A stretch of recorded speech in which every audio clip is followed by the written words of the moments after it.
Ես այդ ժամանակները, եթե իմ պատկերացումների մեջ պատկերացնում եմ, մենակ երևի կատոկ ա եղել, չէ՞, ասֆալտանոց ուրիշ տեխնիկա չի եղել։ Մի հատ կատոկ, մնացածը մեր ձեռքերն էին։ Բայց նույնիսկ մենք մեր ձեռքերով ավելի որակով ասֆալտ էինք փռում, քան Փաշինյանը իր գերմանական տեխնիկայով։ Հաջողությունների գրավականը շատ ծանր աշխատանքն է։ Ահավոր ծանր աշխատանք էր, ասֆալտ էինք փռում։ Ես ապրում էի Զեյթունի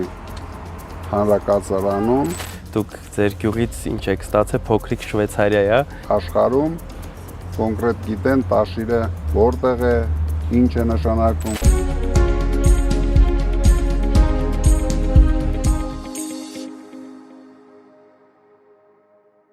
Պարոն Կարապետյան, բարև ձեզ։ Բարև Ալիկ ջան։ Ոնց եք։ Լավ, դու ոնց ես։ Շատ լավ, ուժեղ։ Պարոն Կարապետյան, այսօր մայիսի 1-ն է, աշխատավորների օրն է, շնորհավորում եմ ձեզ։ Եվ ես այսօր եկել եմ ելի իմ 5 հարցերով։ Ես գիտեմ, որ աշխատանքը ձեր կյանքում միշտ մեծ դեր է ունեցել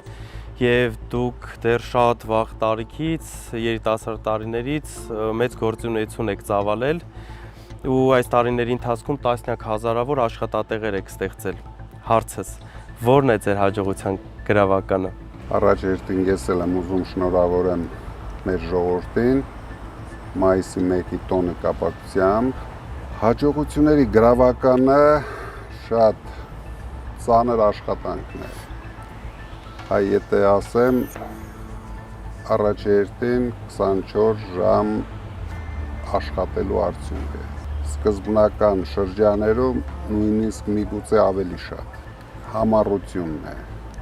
Շատ կարևոր է գործից հասկանալը։ Պարոն Կարապետյան, ձեր ամենավառ հիշողությունը մայիսի 1-ի հետ կապված։ Դպրոցական երեխեք էինք, դրոշակներով դուրս էին գալիս գյուղերապարակ կամ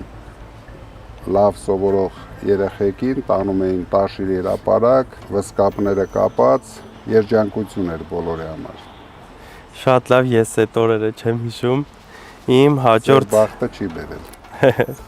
Հաջորդ հարցս, պարոն Կարապետյան, ինչ հետաքրքիր պատմություն մեզ կպատմեք ձեր այս տասնյակ տարիների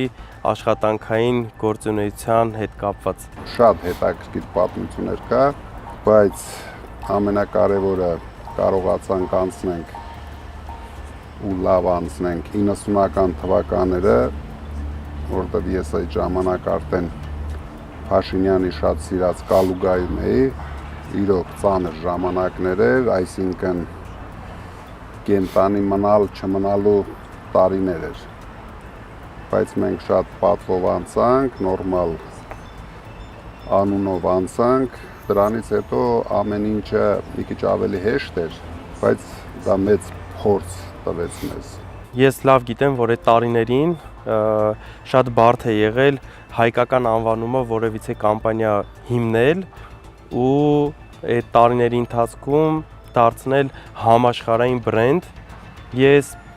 մեկ հարցի մեջ թույլ տաք 2 հարց տամ։ Ինչպես եկաք որոշման, որ ձեր ընկերության անունը պետքա լինի Տաշիր, ու ինչպես կարողացաք այդ ծանր տարիներին Տաշիրը դարձնեք համաշխարհային բրենդ։ Դա շատ հետաքրքիր պատմություն է։ Երբ ես ուսանող էի, ասենք մեր շրջանը կոչվում էր Կալինինոյի շրջան, ու երբ դասախոսներ արդեն Երևանում սովորում էի, ինձ հարցնում էին որտեղից ես, ես որ ասում էի Կալինինոյի շրջանից, 90%-ը պատկերացում չունեին նույնիսկ այդ շրջանի մասին, ու ճիշտը որ ասեմ, դա ինձ ցավ էր պատճառում։ Միշտ շփոթում էին Կրասնասերսկ, տարբեր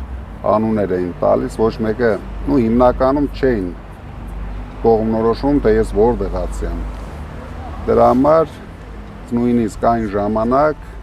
այդ ցանկությունը մեջս կար, որ ամեն ինչ պետք է անեմ, որ մարդիկ կոնկրետ իմանան ես որտեղից եմ։ Հիմա արդեն շատերը նույնիսկ աշխարհում կոնկրետ գիտեն Տաշիրը որտեղ է, ինչ է նշանակում ու ինչ տեսք ունի։ ու ինչ տեսք ունի։ Ձեր իսկ ջանքերով ձեր հայրական գյուղն էլ, քաղաքն էլ շատ ուժեղ տեսք ունի։ Ես անձամբ շատ հյուրեր եմ տարել այնտեղ ցույց տալու, թե դուք ձեր գյուղից ինչ եք ստացել, փոքրիկ Շվեյցարիա է։ Ես իմ ընկերներին էլ անգամ տենց շատ եմ տարել այնտեղ ման գալու։ Ու ամենահետաքրքիր մի հատ բան ասեմ, այն ժամանակ, երբ ուսանող էինք, ամենահարգի շրջանը Գավառն էր, Քյավառ էին այն ժամանակ ասում, Քյավառի ուսանողները հատուկ տեղ ունեին դասախոսների մոտ, որտեղ նրանք մի քիչ էլ այնց առատաձեռն էին քյավառցիները, միշտ կարողանում էին զուգ մատակարարել դասախոսներին, քյավառցի լինելը լուրջ բրենդ էր այդ տարիներին, ու ամենայն դեպս ինստիտուտներում հաստատ, դրա համար այդ ամեն ինչը տեսնելով այդ երազանքը մեջս մտել էր, որ մենք էլ մի օր պետք է այսպես հարգված շրջան ունենանք։ Եվ վերջին հարցս, ո՞րն է եղել ձեր առաջին աշխատանքը։ Առաջի աշխատանքը, երբ ուսանող էի, իմ հորեղբայրները խոպանջիներ էին բոլորը։ Ու այսինքն 3 հորեղբայրս էլ խոպանջիներ էին, Տաշիրից բրիգադներ էին տանում։ Ու հիմնականում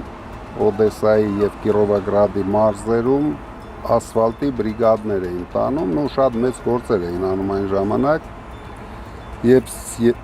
եւ եղբայրս ամեն տարի ուսանող եղած ժամանակ, որպեսզի օգնենք ծնողներիս, ամառվա 3 ամիսը գնում էինք իրենց մոտ, շատ ծանր աշխատանք էր, ու ահավոր ծանր աշխատանք էր, ասֆալտ էինք փռում ձեռքով։ Հիմա ինչը որ տեխնիկան անում, մենք այն ժամանակ ձեռքով էինք այդ ամեն ինչը անում, գումար էինք վաստակում, ինչը որ բերում էի, կեսը տալիս էի ծնողներիս, կեսը հետս բերում էի, ես ապրում էի Զեյթունի հանրակացարանում եւ ամբողջ տարին կրտաթոշակն էլ ստանալով գումարած այս աշխատավարձը ամբողջ տարին ինձ լավ է զգում։ Շատ լավ, շատ հետաքրքիր պատմություն էր։ Շնորհակալ եմ այս հետաքրքիր զրույցի համար, պարոն Կարապետյան, ձեզ լավ օր։